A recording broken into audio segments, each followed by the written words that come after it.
soleil! Ange soleil! Ange frisé du soleil! Pour un bon! Par-delà la nage verdâtre et douce des eaux de l'abjection! Oh, Totiego, Osiza dans les naïs, c'est Dieu, au nom Cuba, vive des cas, non pas un goût, t'en fais joli,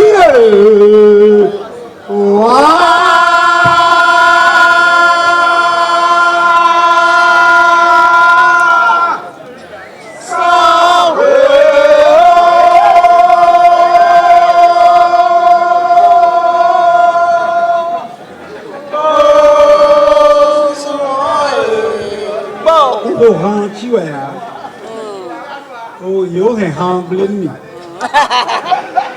Lo yan vi do popla mi lo dombo do nyiwa do kodo te do benzenji. Bo e dombo na do ho le glomi. Bo mfi te do benzen ho glomi bo bia zumba do nuchi. Donc go si tro bo abo mi do nyiwa ji kan.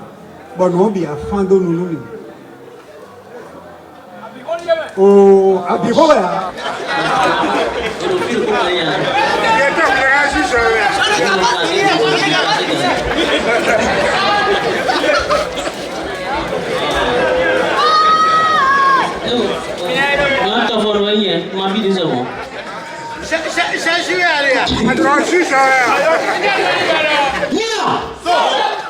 Une voix s'élève dans la savane. Un grondement sourd embrase le village. Les bruits des tambours se bousculent suaves dans les oreilles. Les cœurs, les battements des cœurs cadencent les pas des retardataires. Sous l'arbre à palabre, la foule déjà fait sa palabre. Les corps trépident d'impatience. Dans le feu, Liam chante le doux fumet de la bonne récolte. L'arachide, le manioc, la patate douce, le maïs exhalent une odeur de gourmandise. Les bombes dures battent la peau tannée des tambours. Dans le cercle parfumé par la poussière, les jeunes femmes remuent leur corps. Et les jeunes gens regardent le spectacle, pas celui des corps qui bougent, mais celui des seins qui sautent, sautent, comme poissons hors de l'eau. Et les vieillards assis regardent le spectacle et disent si jeunesse savait. Et les jeunes gens, en cœur au fond de leur cœur, disaient et si vieillesse pouvait encore. Les jeunes enfants assis au pied des vieillards tutélaires regardent et vieillards, et jeunes dames, et jeunes hommes, et ils apprennent la vie. C'est le soir au village, le soir de parole, le soir de sagesse, le soir des contes. C'est le soir au village. On y va, c'est le soir au village. C'est le soir au village. On y va, c'est le soir au village. Encore une fois, c'est le soir au village. On continue, c'est le soir au village. Et les soirs au village de mon village, jeunes gens, vieillards, femmes, petits-enfants, se racontent des histoires. Et quand je vois vos yeux qui brillent, quand je vois que vous êtes si bien habillés, si bien portants, quand je vois le sourire qui éblouit et éclaire votre visage, j'ai envie de vous dire une histoire. L'histoire du Bénin. Notre pays, le Bénin. Il est si beau, il est si grand, il est si vaste que je mettrai toute une éternité que je ne finirai pas de vous raconter son histoire. J'ai envie de peindre dans vos esprits le Bénin. depuis la côte luxuriante de Cotonou, Campopo, Ouida et autres, passant par les mamelles du centre, les collines mamelles du centre, pour atteindre les laborieuses montagnes de la Takora que surplombent les Tatasomba. J'ai envie de vous dire que le Bénin, c'est le berceau du Vodou. Mais tout ça, vous le savez déjà. J'ai envie de vous dire que notre pays, le Bénin, a un passé glorieux, fait de rois, de reines, de royaumes, de palais royaux, mais aussi qu'il a un présent qui se construit, vaille que vaille, et qu'il a un futur que nous ne connaissons pas encore. Et c'est dans ce futur-là que ma parole pose ses bagages. Mion! Mes chers amis, bienvenue au Bénin, à l'an de grâce 3000. Applaudissez quand même. Ah. Un voyage de pratiquement 3000 ans, c'est pas facile, hein? En ce temps-là, à l'an 3000, le pays était aux mains des scientifiques. Le Bénin était parmi les premières puissances du monde, incontestable. Même les USA n'arrivaient pas à notre vie. En ce temps-là, pour être député, il fallait être scientifique. Pour être ministre, il fallait être scientifique. Pour être président, il fallait être scientifique, pas homme d'affaires comme c'est le cas aujourd'hui. Mion! Mion! Et ce jour-là, en ce temps-là, à l'an 3000, il y avait élection pour désigner le président. Donc, désignation du scientifique le plus chevronné. Et c'est là qu'un jeune homme à l'allure macronique avait envie de briguer la magistrature suprême. Mion! Mion! Vous êtes là, mes amis. Il s'enferme dans son laboratoire avec quelques scientifiques de sa trempe. Et ensemble, ils réfléchissent, ils cogitent. Les neurones se chicotent, se frottent, se cognent. Et là, ils mélangent solutions. Les réactions chimiques s'enchaînent, se bousculent. Et dans une sorte de réaction métaphysico-cabalistico-scientifico-biologico-historique,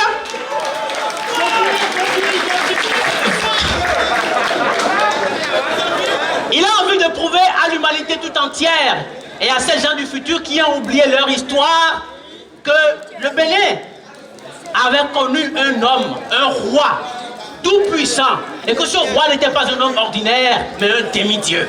Et ce roi avait pour nom Beriansi Baïbé Djilé.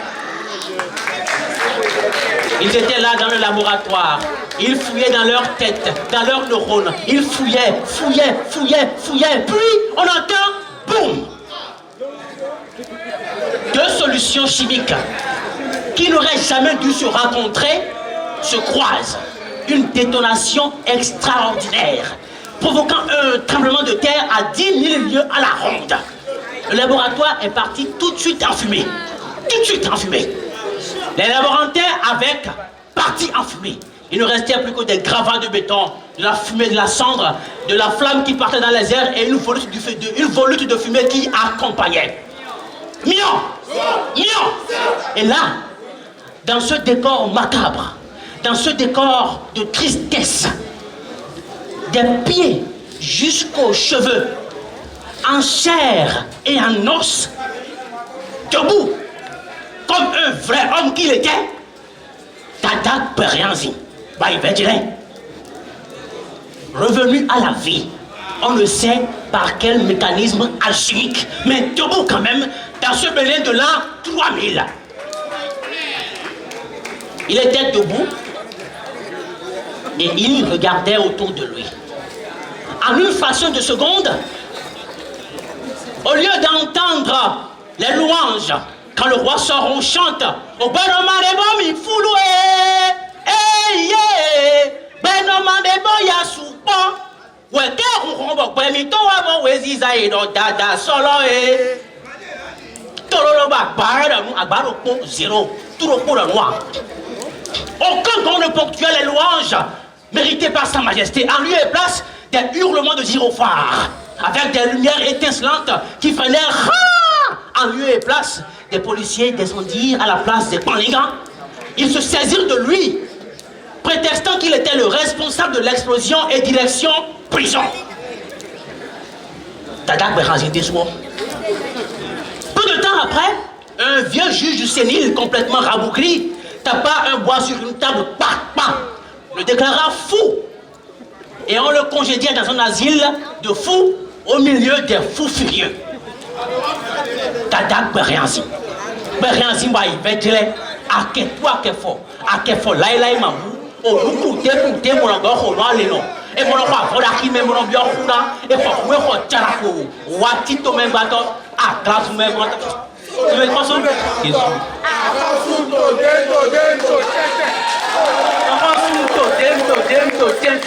Alata khosun to dem to tenten a khosun tatalata o me khosun tatalata alata khosun tatalata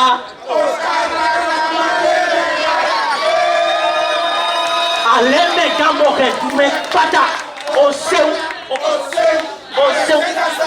allez c'est là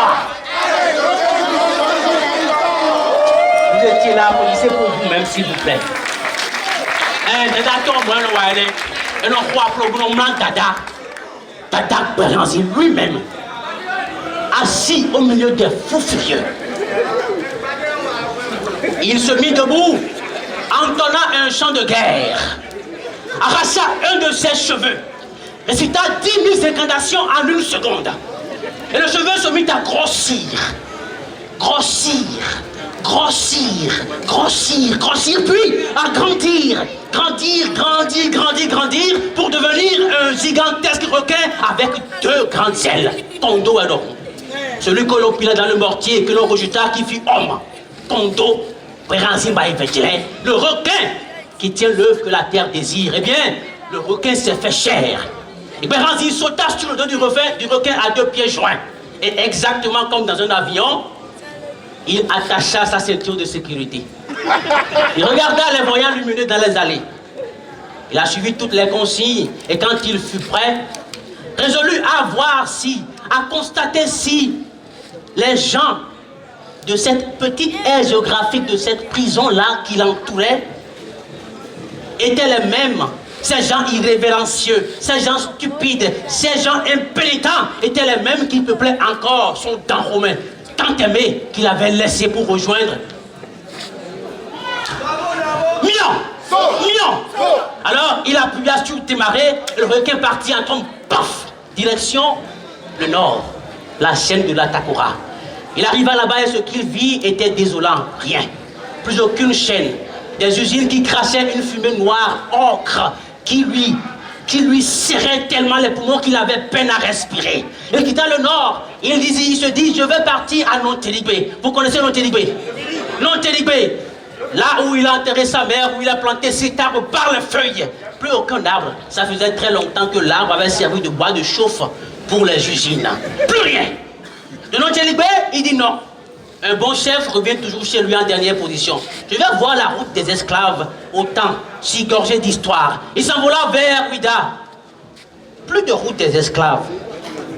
Il n'y avait plus rien que des gratte-ciel insolents qui narguaient tout le monde. Et pire, il rencontrait des gens qui ne le saluaient même pas. À défaut de lui faire les louanges dues à son honneur, à son rang, au moins un petit bonjour, non. Tout le monde dans son téléphone. Personne ne comprenait pas ce qui se passait. Alors il revint à Agboumé pour revoir ses palais royaux, les armoiries peintes sur les murs, les pagnes des tisserands, pour revoir tout ça. Mais Berianzi ne vit rien. Il n'y avait plus rien de tout ça. Les gens du futur ont enterré leur passé très loin et avaient tourné la page depuis très longtemps pour n'être que des scientifiques adulateurs exclusifs de la science.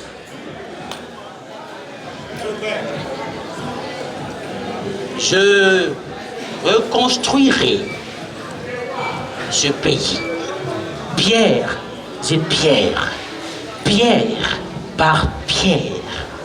Je détruirai cette race vile de gens qui ne comprennent pas le respect de l'aîné et de la majesté. Et à lieu et place, je replacerai mon temps romain, tant aimé. Tada avait parlé. Le roi a parlé et le temps s'est arrêté. Le roi a parlé et les mouches n'ont plus volé. Le roi a parlé et les moustiques se sont tus. Et avec le peu de pouvoir surnaturel qui lui restait, Béranzille se mit à réveiller tous ses guerriers et guerrières. Les Amazones, Taoukouchili, Kotila, Kotobé, toutes ces personnes qui jadis avaient été à ses côtés pour faire la guerre. Il les réveillait tous. Et de ce coin du Bénin de l'époque, Béhanzin faisait disparaître les gratte-ciel par des tours de magie insolites. Et en lieu et place de l'herbe verte et drue. Les cases rouges en terre battue, coiffées de chaume. Les fétiches, les vaudous, les torions, les vrais. On commençait à revoir le jour. Un à un. Et Béhanzin, partout où il passait, semait la terreur avec son armée. Mion! Évidemment, vous vous en doutez, cela créa chez les gens du futur une grosse panique. La riposte devait être à la taille de l'offense faite aux gens du futur. Alors le président réunit tout de suite le conseil des ministres. L'état d'urgence fut déclaré. On interdit à tout le monde de sortir. L'armée déployée dans les rues. Toutes les grosses armes au point. Un affrontement allait avoir lieu. Et les deux camps ont choisi pour leur lieu d'affrontement quelque part au centre du Bénin, le pays d'Acha. Le pays confluent de toutes les langues du pays. Mina, Yoruba, Nago, au fond, toutes les langues se retrouvent dans le Hidacha pour faire leur dernière bataille dans le creux de ces montagnes-là. Au centre, ça chauffait. D'un côté, l'armée du futur, armée des canons les plus sophistiqués, des AKM les plus sophistiqués, des M16, des fusils qui jetaient de lasers et de flammes, toutes sortes d'arsenals pour détruire l'armée d'en face, l'armée de Béhanzin, armée de gourdins, de flèches, de machettes, mais surtout de Fifobo, de Tchagatou, de Alikembo, de l'océan blablabla. Et des missiles sol-air dont seuls les nôtres, nos vieillards, nos vieux pères savent avoir le secret. Un affrontement légendaire se prépare. Mais le Bénin, notre pays que nous aimons tant, a quelque chose de spécial. Quel que soit le moment, quelle que soit la gravité de la situation, quand les dignitaires, les sages parlent, le jeune béninois écoute et suit. Quelque part à Ouida, Guelewé, la ville du syncrétisme où la basilique fait face au temple des Pitons. La seule ville au Bénin où trois Iroquois s'alignent. Un conseil secret des sages est rapidement tenu. En envoyant 2 émissaires dans chaque camp pour demander une trêve immédiate. La trêve fut observée et tout le monde fut congédié, séance tenante, comme ce fut le cas en 90, dans la grande salle de PLM à Lédio, pour une conférence des forces vives et vieilles de la nation. Mion! Dans cette salle, la température était prête à sauter le mercure. Les yeux étaient rouges et s'injectaient de sang. Les gens n'étaient pas contents. Ils étaient prêts à s'empoigner à nouveau quand on entendit...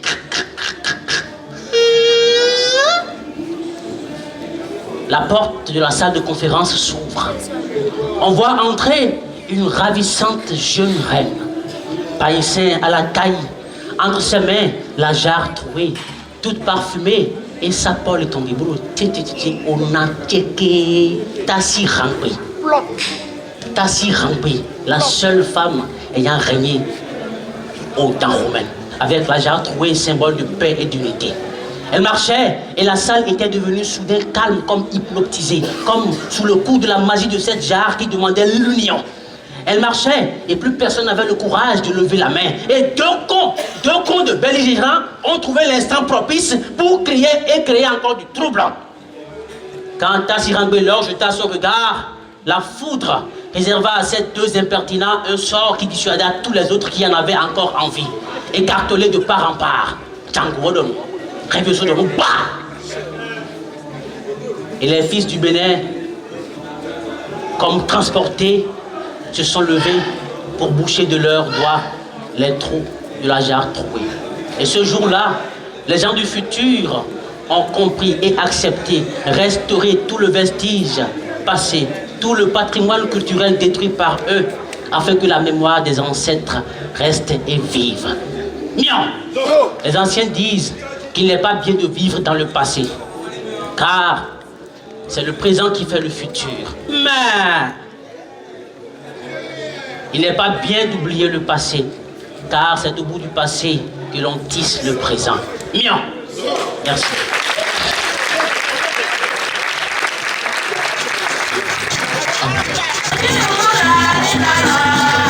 Nous disons merci au directeur.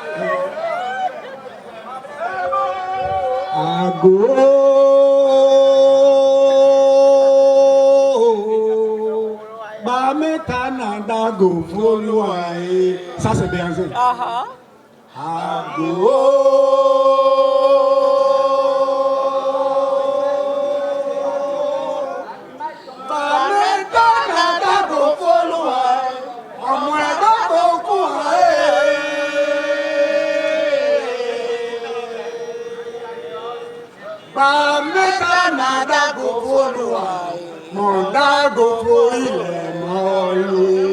Bien fait là.